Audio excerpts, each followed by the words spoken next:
Thank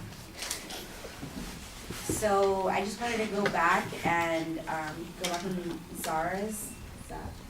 Zara's claim that the majority of these minimum wage jobs are in the food industry or like Walmart retail.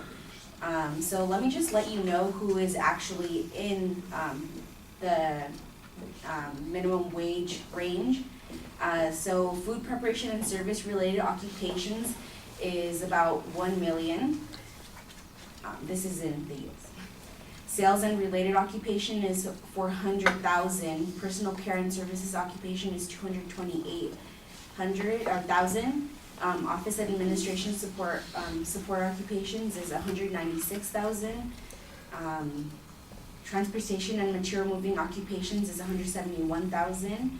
Healthcare support occupations is 87,000.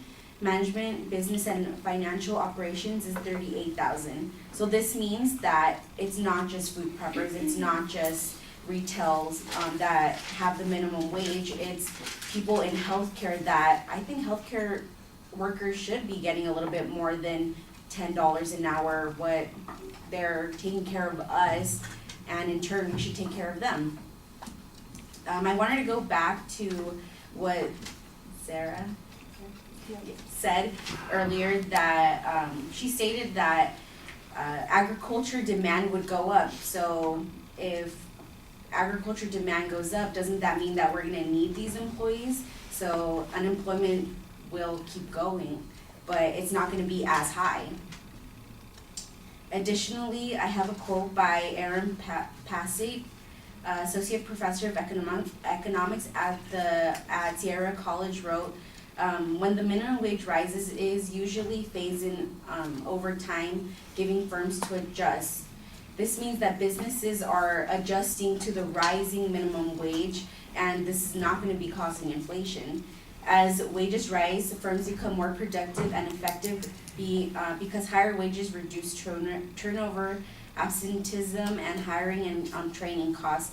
Each time a worker quits a fast food job where turnover rates are exceptionally high, it costs the employer for $4,700 to replace them. Using the low estimated of the living wage, raising the minimum wage to 15 would save firms a total of $2.1 billion, allowing them to avoid layoff and afford the high cost.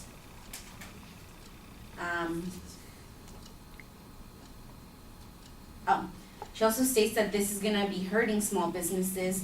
However, I found that in the Center for American Progress, data shows states with increased minimum wage had higher small business jobs growth.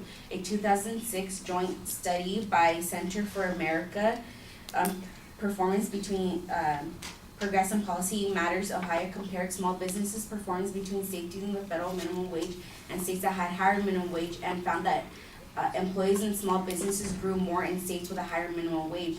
That means that when raising the minimum wage, small employers are actually expanding. They're actually wanting more employees to work for them.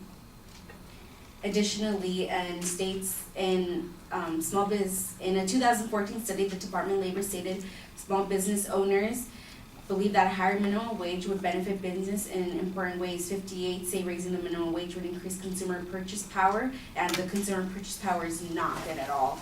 56% said raising the minimum wage would help the economy. So these businesses are supporting the minimum wage increase and are supporting their workers. Additionally,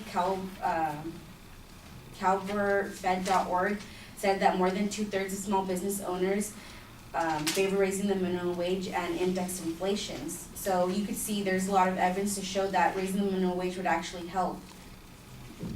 And in states that have already raised their minimum wage, they saw 3.6% of unemployment compared to the 5.3% that they had in the state. Thank you.